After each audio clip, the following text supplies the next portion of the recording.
Gilmore Girls premiered on the WB in October 2000. A single mother and her teenage daughter in a small Connecticut town, drinking unreasonable amounts of coffee and talking faster than anyone on television had talked before. 7 seasons, a revival, and a loyal audience that is still streaming it today. What most people don't know is that the show's most beloved characters were near accidents. The lead actress despised coffee the entire time. The creator left before the final season and has never watched it, and she knew the show's last 4 words before the first episode ever aired. Today, 15 facts about Gilmore Girls, from the character who was originally a woman named Daisy, to the actress who invented Paris Geller after failing to get a different role, to the bonus about those 4 words and why they took 16 years to finally say. Stick around. Fact 1. Stars Hollow was born in a real Connecticut town Sherman Palladino stopped at by accident. Amy Sherman Palladino was driving through Washington, Connecticut when she pulled over at a local diner. Everyone knew each other. Someone walked behind the counter and poured their own coffee because the waitress was busy. She stayed at the town's inn and spent the evening watching residents move through their small world as though they were part of something coherent and warm. She left with the concept for the series, including dialogue she used almost verbatim in the pilot. Washington, Connecticut has a population of around 4,000. The town that inspired one of the most beloved fictional settings in television history doesn't have a visitor attraction. It has a diner where you can pour your own coffee. Fact 2. Luke Danes was originally a woman named Daisy. In Sherman Palladino's original pilot script, the diner owner was a female character called Daisy. The network told her the show needed more male energy. Daisy became Luke. The most beloved slow burn romance in television history was created as a direct result of a network note. Scott Patterson was hired only for the pilot, not as a series regular. When the network saw his chemistry with Lauren Graham, he was contracted for the full series. Luke Danes, at the center of 7 seasons of romantic tension, was an afterthought in the first draft. Fact 3. The scripts ran to 80 pages. And the cast had to talk fast enough to fill an hour. A standard hour-long television drama has a script of around 45 to 50 pages. Sherman Palladino's scripts regularly ran to 75 or 80. The show still had commercials, which meant the cast had to deliver those extra 30 pages within the same broadcast window as any other drama. The result was the show's signature rapid-fire delivery. Both Scott Patterson and Lauren Graham quit smoking during the production, because the dialogue required lung capacity they couldn't spare on cigarettes. The coffee addiction that defined the characters was, for the actors delivering it at pace, an almost physiological necessity. Fact 4. Alexis Bledel hates coffee and was drinking Coca-Cola every time you thought she wasn't. The actress playing the girl who loved coffee more than almost anything found the taste genuinely unpleasant throughout the entire production. Every time Rory picks up her oversized mug, the cup contains Coca-Cola. The most viral clip from the show, Rory sobbing about having to give up coffee, and I love coffee, was delivered by an actress who had never enjoyed a cup in her life. Lauren Graham, who did drink coffee, occasionally had water in her mug on set simply because she consumed so much off-camera that she was trying to limit her intake. Fact 5. Lorelai and Rory were always hugging on the street because of a height difference problem. Alexis Bledel is significantly shorter than Lauren Graham. When the two walked side by side, the height gap disrupted the visual sense of closeness the show was built on. The solution was to have them walk with their arms around each other, perpetually hugging as they moved through Stars Hollow. What reads as the natural physical warmth between a genuinely close mother and daughter was a production workaround. The hug was a camera trick. Fact 6. Liza Weil auditioned for Rory, and Paris Geller was invented for her as a consolation. Liza Weil came in to read for Rory. She didn't get it. When she left, she was told, "If this show gets picked up, we'll find something for you." Sherman Palladino invented Paris Geller, the brilliant, terrifying rival who defined Rory's years at Chilton and Yale, specifically for Weil. Paris did not exist before that failed audition. A character who became one of the most memorable across 7 seasons was created because the producers liked an actress too much to simply send her home. Fact 7. The original Sookie was someone else entirely. In the pilot, Sookie St. James was played by Alex Borstein, who later became famous for The Marvelous Mrs. Maisel. Borstein had to drop out because of her obligations to Mad TV. Melissa McCarthy auditioned and was cast as the replacement. McCarthy's warmth and physical comedy made her such a central presence that it's almost impossible to imagine the series without her. Sherman Palladino later cast Borstein in The Marvelous Mrs. Maisel, where she won 2 Emmys. 2 characters who might not have been written that way were the direct result of a scheduling conflict.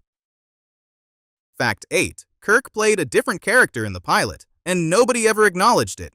Sean Gunn appears in the pilot as a DSL installation technician. In every subsequent season, he appears as Kirk Gleason, Stars Hollow's eccentric resident odd job man and one of the show's most beloved recurring characters. The show never once addresses the fact that the same actor played a different person in the first episode. Kirk has dozens of jobs across the series. Apparently, DSL installation is one he has since retired from.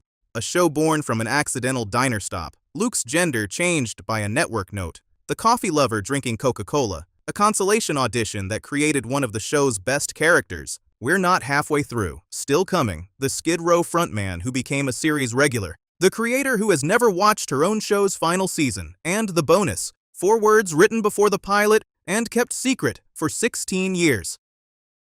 Fact 9. Sebastian Bach, lead singer of Skid Row, had a recurring role. Sebastian Bach, responsible for 18 and Life and I Remember You, played Gil, the guitarist who joins Lane Kim's band Hep Alien in Season 5 and stays through the end of the series. He was a genuine fan of the show who campaigned for the role and brought a warm, earnest energy that fit perfectly. The frontman of one of the defining American heavy metal bands of the late 1980s became a regular presence in a small-town dramedy about fast-talking women. He was, by every account from the production, a delight. Fact 10. Amy Sherman Palladino left after Season 6 and has never watched the final season. The contract dispute that ended Sherman Palladino's time on the show was not resolved amicably. She described handing her show over to someone else as like a freaking nightmare. She has stated in multiple interviews that she has never watched the 7th season. She knows what happens. She hasn't seen it. The creator of one of television's most beloved series has never watched the final chapter of the story she built. The show ended without her, and she has chosen not to observe what happened in her absence. Fact 11. The show's only Emmy win was for makeup. Gilmore Girls was nominated for numerous awards across its run. Its one Emmy win was for Outstanding Makeup for a Series, for the Season 4 episode The Festival of Living Art, which involves Stars Hollow residents recreating famous paintings in human form. 7 seasons of celebrated dialogue-driven performances. The Academy's official recognition went to the face paint. Fact 12. Stars Hollow was filmed on the Warner Brothers backlot in Burbank, California. The show set in fictional small-town Connecticut was filmed entirely in California. The exterior of Stars Hollow, the gazebo, the town square, Miss Patty's studio, Luke's diner facade, is the Warner Brothers backlot in Burbank. Many viewers assumed Stars Hollow was real and could be visited. The real Connecticut town that inspired it, Washington, is real and can be visited. The diner is still there. People still pour their own coffee when the waitress is busy. Fact 13. John Hamm appeared in a single episode before Mad Men. Before he became Don Draper, John Hamm appeared in one Gilmore Girls episode as Peyton Sanders, a potential love interest for Lorelai who takes her on a spectacularly dull date and is never seen again. The episode aired in 2002. Mad Men premiered in 2007. For 5 years, the man who would become one of the defining male leads of prestige television existed in the Gilmore Girls universe as an unmemorable failed date. Fact 14. Netflix turned 200 coffee shops into Luke's Diner for a single day. To celebrate the show's 16th anniversary and promote the revival, Netflix partnered with more than 200 independent coffee shops across the United States and temporarily renamed them as Luke's Diner. Free coffee was served in branded cups. In California, Scott Patterson himself worked behind the counter serving fans who had waited in line for hours. A fictional diner from a town that doesn't exist was briefly, temporarily, everywhere. Fact 15. The show was inspired by Sherman Palladino growing up not knowing her neighbors. Beyond the specific diner visit, Sherman Palladino has spoken about a deeper motivation for creating Stars Hollow. She grew up in Los Angeles where she didn't know her neighbors, and wanted something different for Rory, a childhood defined by being known, by existing inside a community that was paying attention.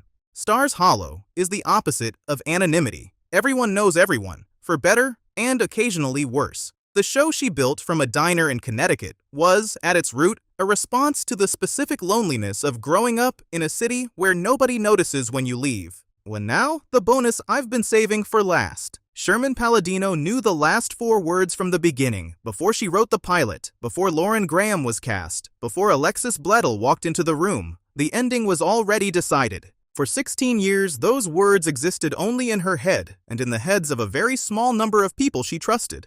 Fans speculated endlessly. Journalists asked in every interview. She deflected, smiled, and said nothing. The Netflix revival gave her the ending she had always planned. "Mom?" Rory says. "Yeah?" says Lorelai. "I'm pregnant."